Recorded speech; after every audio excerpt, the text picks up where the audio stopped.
Woo, man, what a Final Four. What a Final Four.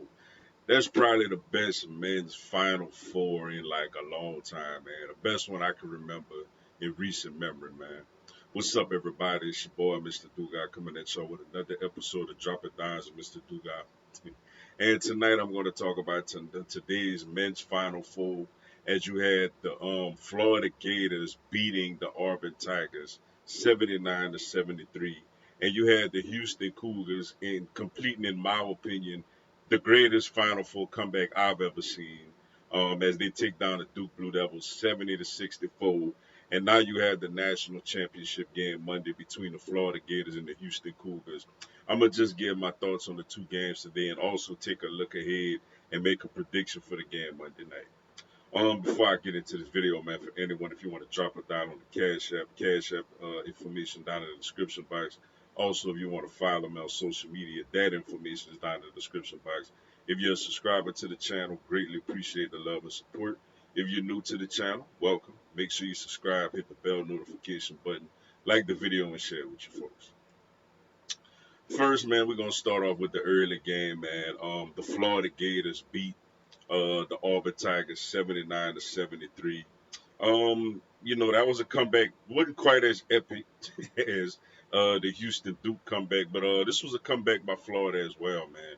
Florida was down by 8 at the half. Auburn was just absolutely destroying Florida in the paint.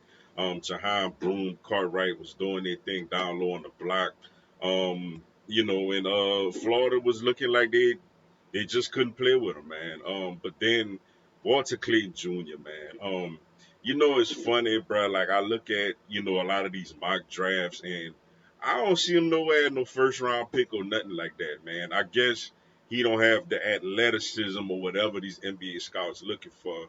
But man, he's a first team All American, man, and he's the best guard in the country, man. Dude is, he has a killer jump shot.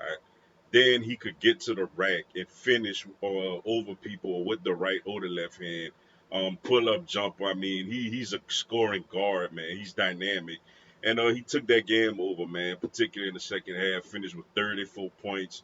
Martin, the first player ever now to, compete in the Final Four with two different teams. He went with Florida Atlantic a couple of years ago, and he had like a nasty dunk later in the second half, man, where he threw that thing down, man. And look, Florida gets it done, man. I did pick them to get to this game, simply because of the backcourt. With Martin, Clayton, and Richard. Um, they're a good team, man. They're a really good team. They could score. And to be honest, in this tournament, they've shown some resiliency. They was down against UConn late in the second round. They was down against Texas Tech, in the Elite Eight, and they was down again today, yo. So this team has definitely been showing some resiliency. So, that's big to have at this time of year because it's not going to be easy, man. I don't care how dominant you are, unless you're UConn from last year, the last 2 years. It's not going. It's usually not easy. And for Auburn, man, they got away from. I think they got away from, they post game in the second half, man. Broome didn't really get much going in the second half. And I think that ultimately is what bit them in the butt, man. It cost them their season. Is they didn't take advantage of, the advantage that they had, which is playing down low on the block, man. They're playing, post up old school basketball. But nevertheless, great season for them. They were the SEC regular season champs.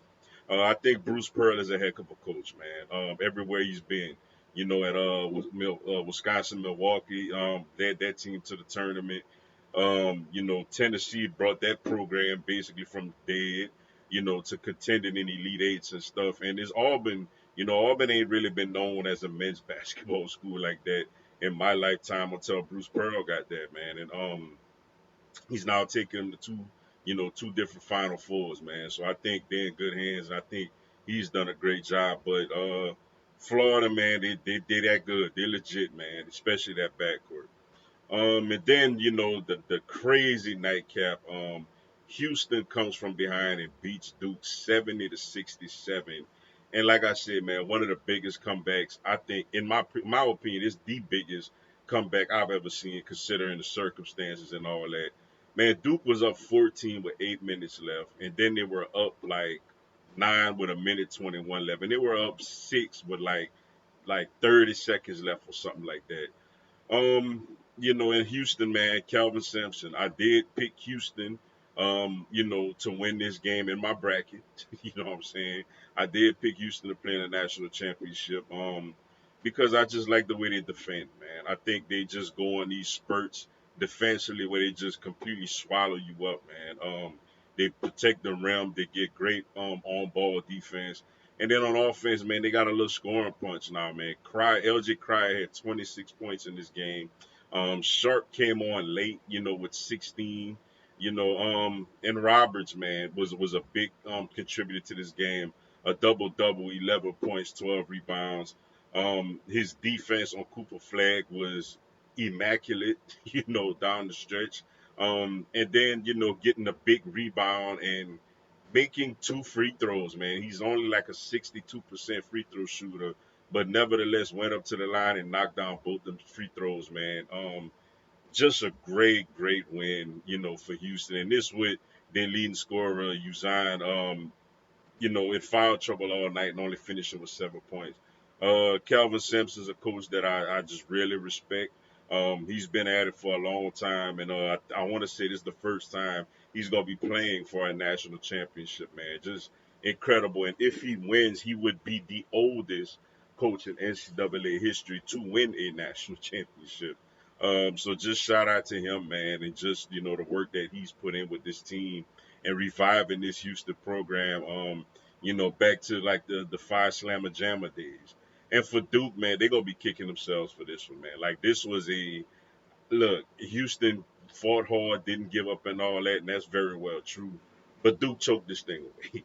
I mean, Cooper Flag was sensational tonight. I think he had like 27, 25 or 27 points with like 7 rebounds, 3 blocks. He's legit the number one pick in the draft, and I think he's gonna have, as long as he stays healthy, he's gonna have a really good career, man. He could score, he could pass, he could rebound, he could defend. He does it all. Um, and with besides Knipple early in the game, which I thought they went away from him later in the game. You can't lose this game, man. Like you can't lose this game, man. When they was in the position they was in, you can't lose this game, man. And somehow, some way, they managed to do it. Poor inbounds passing, you know. Just missed free throws, man. Proctor is like an 80 something percent or whatever percent free throw shooting. He misses the front end of a 1-and-1 with the game on the line, but yet Houston, you have a 62% free throw shooter, a big man, knocked down both his free throws, and that's basically the difference in the game. And then Cooper Flag, they basically gave him the ball and told everybody to get the hell out the way.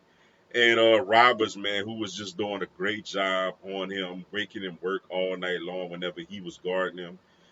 Forced him into a fadeaway shot. It was a good look, but it was a little short, man. And Houston pulls off a miraculous win, man. Just one that's gonna go down for ages.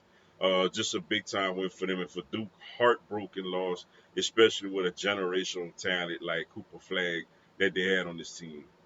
And now my early looks for the national championship game on Monday. You're gonna have the Florida Gators taking on the Houston Cougars, which I did pick this in my bracket. I will pat myself on the back a little bit for that. Just the contrasting styles, man. Florida really wants to get up and down the court. Houston wants to slow it down a little bit. Play physical basketball and shorten the game up, man. I think Walter Clayton is a junior is amazing. Richard and dang it, I forget his name already. The other guard, Martin, they're big time players, man. Those trio of guards, but Houston, man, I picked it in my bracket. I picked Houston to beat Florida in my bracket, and I'm gonna go with Houston. I just think it's their time. I think Kelvin Sampson is finally due. You know what I'm saying, for a national championship, and I think they got over this big hurdle with Duke. Florida is going to be a little more challenging offensively, just from their ability to shoot the ball, and they have just different options. But I don't think they present the same challenge defensively to Houston like Duke did with their length. So I think Houston is also going to be able to get physical with Florida. I think they go get into the guards a little bit, and I think you see a even much better performance offensively from Houston than you had tonight. So I got Calvin Sampson and the Houston Cougars beating the Florida Gators Monday night to secure a national championship, bro. But with that being said, man, that's all I got for y'all tonight. Appreciate y'all checking out the video. Hit the like button for your boy. Give me a subscribe and have LSU, NCAA, and content on my other teams throughout the year. Y'all have a blessed one. Go Tigers.